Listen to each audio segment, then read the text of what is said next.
ہے، اور وہ عظیم الشان حدیث جس کو حدیث قدسی کہتے ہیں، اور اس کے راوی ہیں حضرت ابو ذر غفاری رضی اللہ تعالیٰ عنہ۔ نبی کریم صلی اللہ علیہ وسلم سے روایت کرتے ہیں، اور نبی کریم صلی اللہ علیہ وسلم اللہ عز و جل رب عز و جل سے روایت کرتے ہیں۔ اللہ تعالیٰ فرماتا ہے، تو اللہ تبارک و تعالیٰ جب فرماتا ہے تو یہ حدیث قدسی کہلاتی ہے، جو کہ قرآن کے اندر نہیں ہے۔ اللہ تعالیٰ نے فرمایا،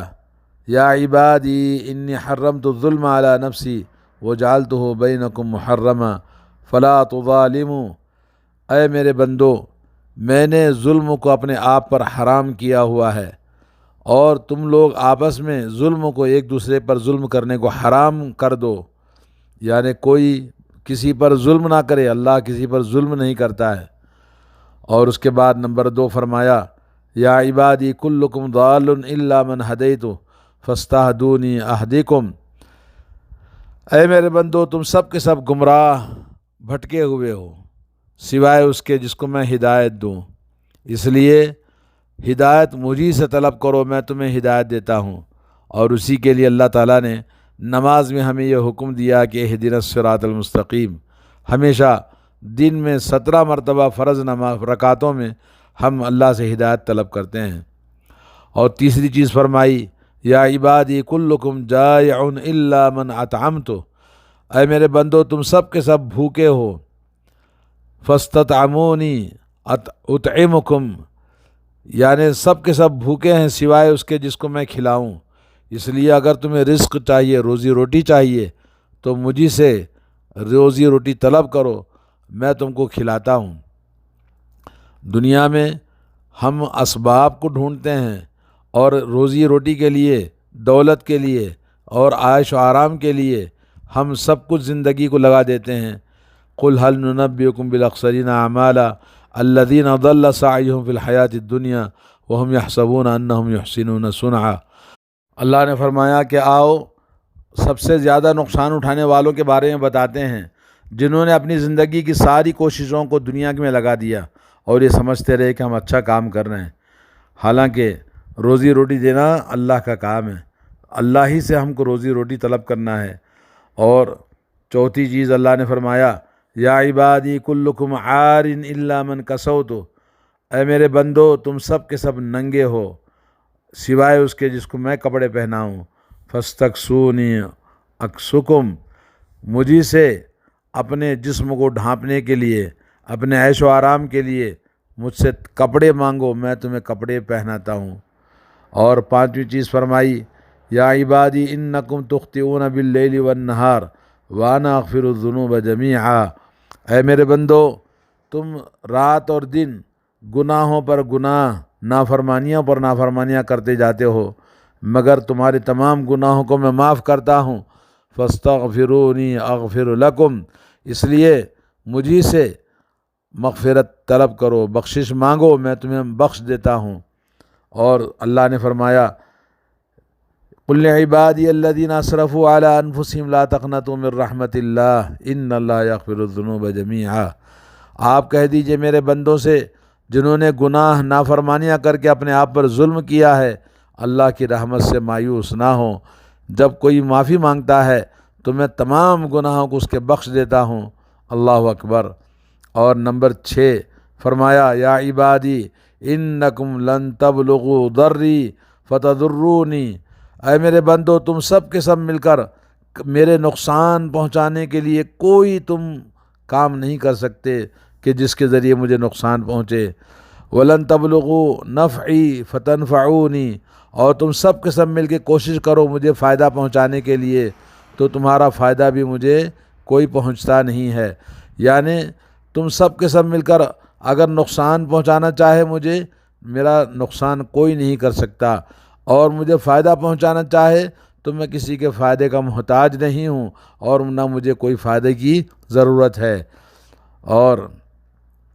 نمبر 8 فرمایا،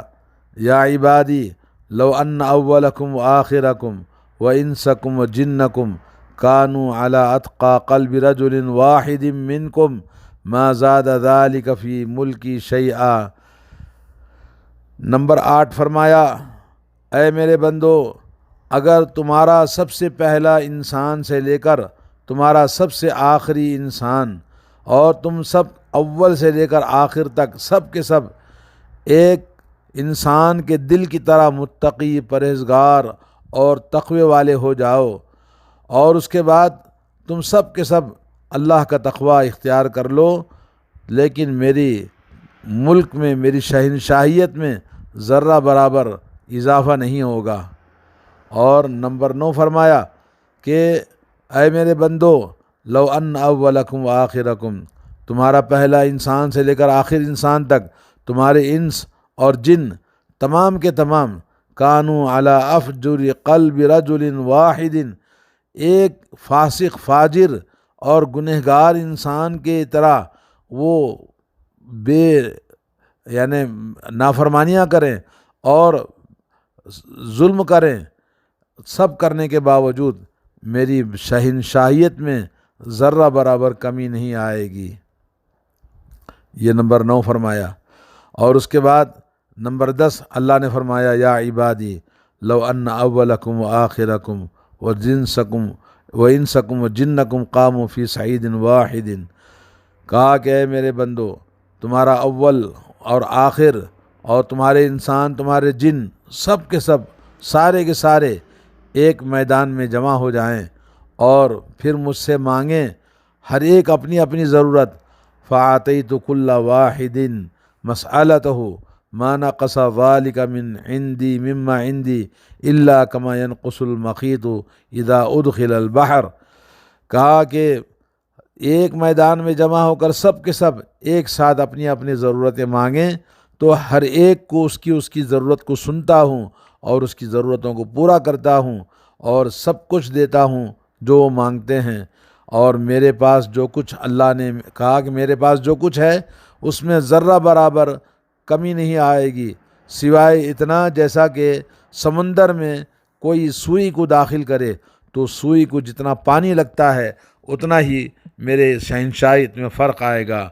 اور نمبر 11 فرمایا، یا عبادی انما ہی اعمالکم احصیھا لکم، اے میرے بندو، جب تم میرے پاس آؤ گے تو تمہارے اعمال جو میں نے تمہارے لیے سب ریکارڈ کر کے رکھا ہے اور تمام اعمال میرے پاس لکھے ہوئے ہیں، ثم اوفیکم ایہا، اور اس اعمال کا تمہیں پورا پورا بدلہ دوں گا۔ فمن وجد خیرا فلیحمد اللہ،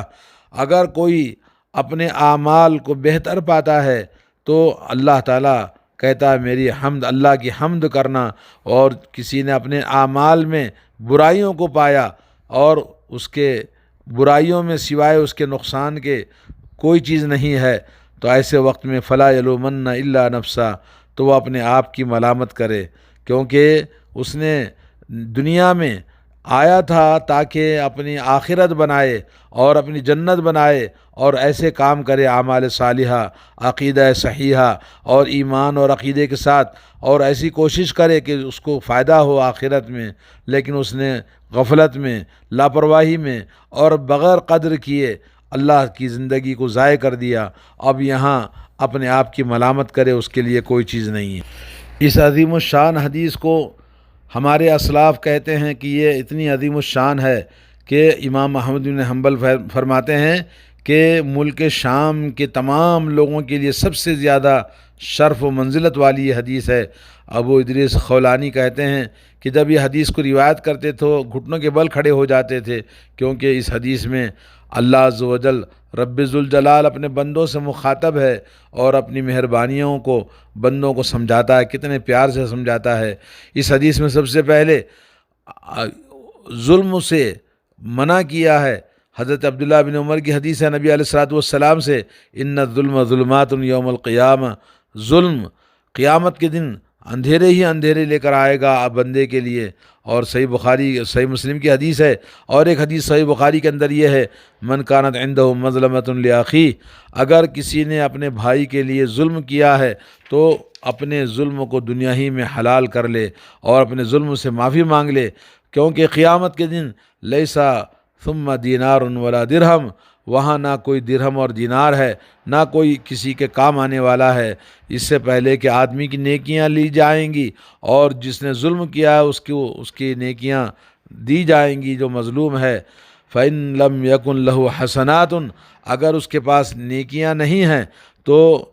جو مظلوم ہے اس کی نیکیوں، اس کی برائیوں کو، اس کے گناہوں کو لے کر ظالم پر ڈال دیا جائے گا۔ اس لیے اس دنیا کے اندر آدمی اپنے حساب کو برابر کر لے۔ اور دوسری چیز اس حدیث کے اندر یہ بتایا اللہ عز و جل نے کہ بندے سارے کے سارے رب ذوالجلال کے محتاج ہیں، اپنی زندگی کی ہر چیز میں ہدایت ہو، گمراہی سے بچنے کے لیے، کھانا پینا ہو، روزی روٹی ہو بھوک سے، اور عیش و آرام، کپڑے ہو، اور اپنے گناہوں کی بخشش ہو، یہ سب کچھ اللہ ہی سے مانگنا چاہیے۔ اور حضرت ابراہیم علیہ السلام نے کہا الذی خلقنی فہو یہدین، جس نے پیدا کیا ہدایت مجھے وہی دینے والا ہے، والذی هو یطعمنی ویسقین، جو مجھے پیدا کیا وہی مجھے کھلاتا ہے، وہی مجھے پلاتا ہے، وَإِذَا مَرِضْتُ فَهُوَ يَشْفِينِ، اور جب میں بیمار ہوتا ہوں شفائے بھی وہی دینے والا ہے، وَالَّذِي يُمِيتُنِي ثُمَّ يُحْيِينِ، اور جو مجھے زندگی دیا وہی مجھے موت دیتا ہے اور وہی مجھے دوبارہ پیدا کرنے والا ہے،